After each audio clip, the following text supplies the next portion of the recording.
Carta aos Gálatas, capítulo 1. Saudação.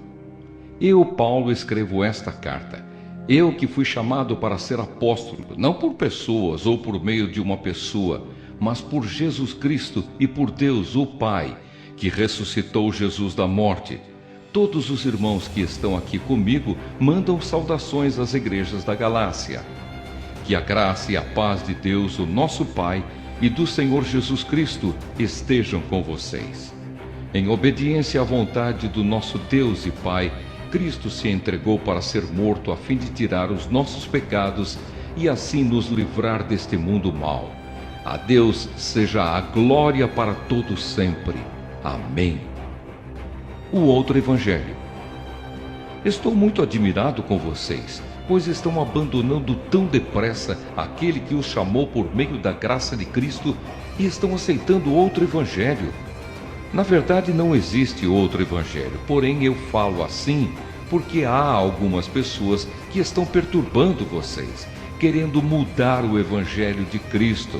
Mas se alguém, mesmo que sejamos nós ou um anjo do céu, anunciar a vocês um evangelho diferente daquele que temos anunciado, que seja amaldiçoado. Pois já dissemos antes e repetimos: se alguém anunciar um evangelho diferente daquele que vocês aceitaram, que essa pessoa seja amaldiçoada. Por acaso eu procuro a aprovação das pessoas? Não. O que eu quero é a aprovação de Deus. Será que agora estou querendo agradar as pessoas? Se estivesse, eu não seria servo de Cristo. Como Paulo se tornou apóstolo. Meus irmãos, eu afirmo a vocês que o evangelho que eu anuncio não é uma invenção humana. Eu não o recebi de ninguém e ninguém o ensinou a mim, mas foi o próprio Jesus Cristo que o revelou para mim. Vocês ouviram falar de como eu costumava agir quando praticava a religião dos judeus. Sabem como eu perseguia sem dó nem piedade a igreja de Deus e fazia tudo para destruí-la. Quando praticava essa religião, eu estava mais adiantado do que a maioria dos meus patrícios da minha idade e seguia com mais zelo do que eles as tradições dos meus antepassados. Porém Deus, na sua graça, me escolheu antes mesmo de eu nascer e me chamou para servi-lo. E quando ele resolveu revelar para mim o seu Filho, a fim de que eu anunciasse aos não-judeus a boa notícia a respeito dele, eu não fui pedir conselhos a ninguém, e também não fui até Jerusalém para falar com aqueles que eram apóstolos antes de mim. Pelo contrário, fui para a região da Arábia, e depois voltei para Damasco. 3 anos depois, fui até Jerusalém para pedir informações a Pedro e fiquei 2 semanas com ele. E não falei com nenhum outro apóstolo, a não ser com Tiago, irmão do Senhor. O que estou escrevendo a vocês é verdade. Deus sabe que não estou mentindo. Depois fui para as regiões da Síria e da Cilícia. Durante esse tempo, as pessoas das igrejas da Judéia não me conheciam pessoalmente. Elas somente tinham ouvido o que outros diziam. Aquele que antes nos perseguia está anunciando agora a fé que no passado tentava destruir, e louvavam a Deus por minha causa. Carta aos Gálatas, capítulo 2. Paulo e os outros apóstolos. 14 anos depois, eu voltei para Jerusalém com Barnabé e levei Tito comigo.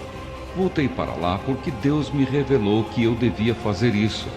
Ali, numa reunião particular com os líderes da igreja, eu expliquei a eles a mensagem do evangelho que anuncio aos não-judeus. Eu não queria que o trabalho que tinha feito e estava fazendo fosse um trabalho perdido. Tito estava comigo, mas ele não foi obrigado a circuncidar-se, embora ele não seja judeu. Porém, alguns tinham se juntado ao nosso grupo, fazendo de conta que eram irmãos da fé e queriam circuncidá-lo. Eram homens que tinham entrado para o grupo como espiões, a fim de espiar a liberdade que temos por estarmos unidos com Cristo Jesus e para nos tornar escravos de novo. Mas em nenhum momento nós cedemos, pois queríamos que vocês tivessem o verdadeiro Evangelho. E aqueles que pareciam ser os líderes da igreja, digo isso porque para mim não importa o que eles eram, pois Deus não julga pela aparência.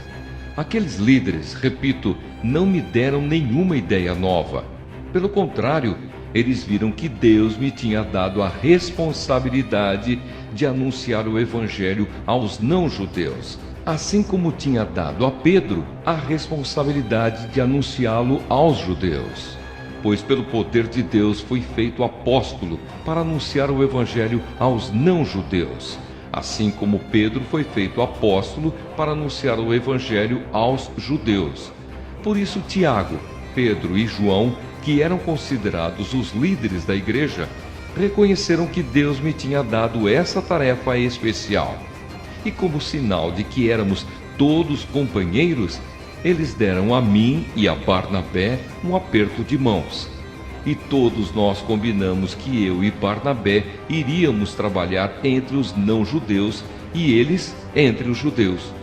Eles nos pediram só uma coisa: que lembrássemos dos pobres das igrejas deles, e isso eu sempre tenho procurado fazer.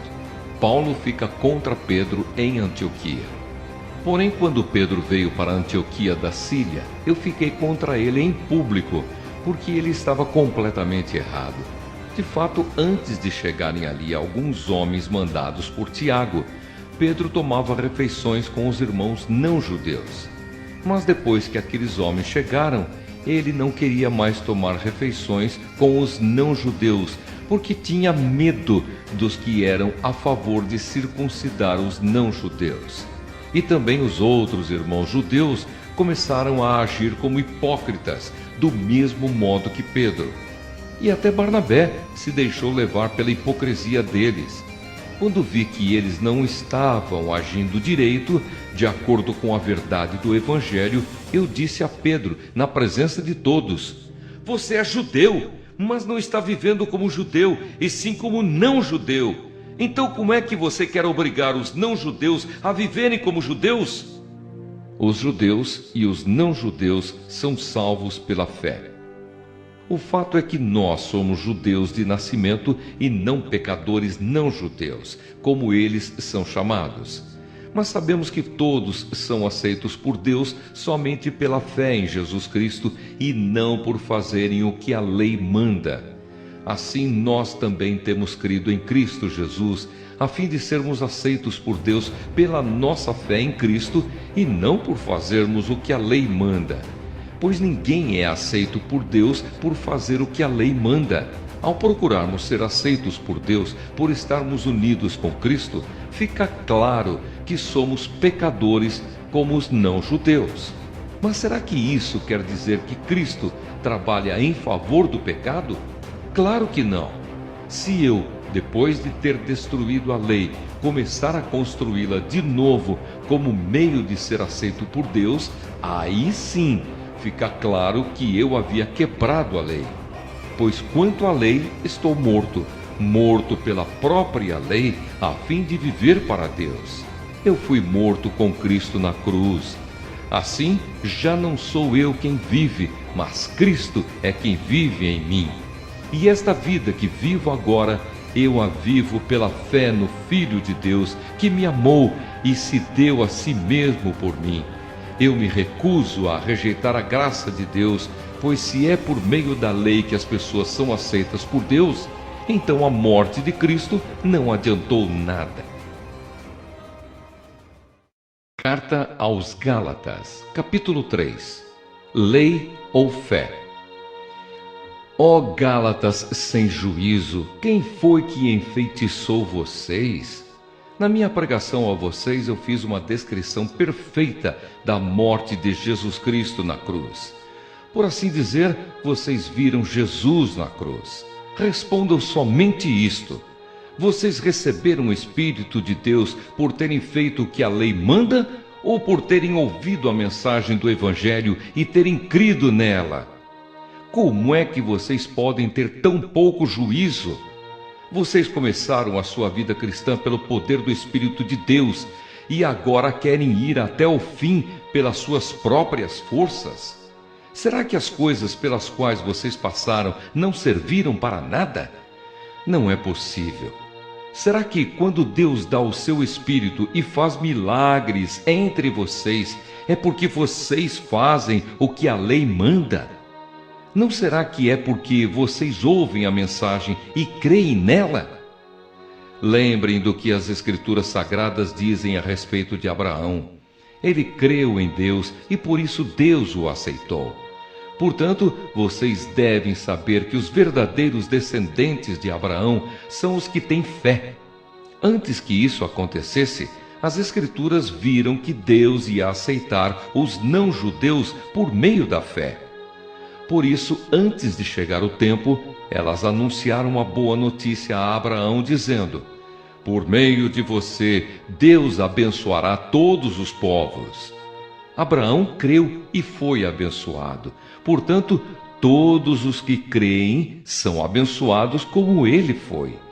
Os que confiam na sua obediência à lei estão debaixo da maldição de Deus, pois as Escrituras Sagradas dizem: quem não obedece sempre a tudo o que está escrito no livro da lei está debaixo da maldição de Deus.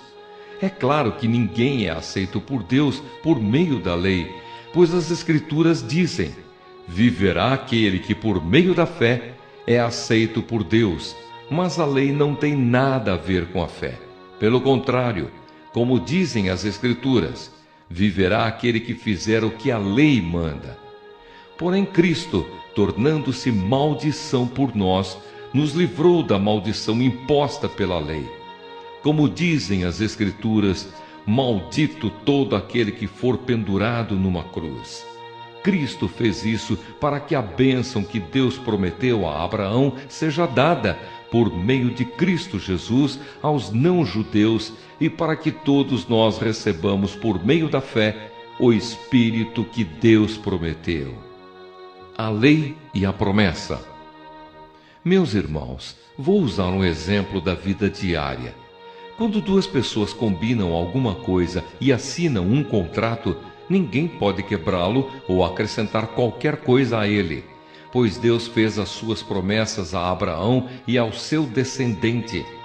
Quando as Escrituras dizem que Deus fez as suas promessas a Abraão e à sua descendência, elas não querem dizer que se trata de muitas pessoas, mas de uma só, isto é, Cristo.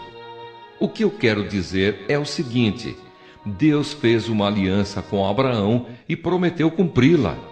A lei que foi dada 430 anos depois não pode quebrar aquela aliança, nem anular a promessa de Deus.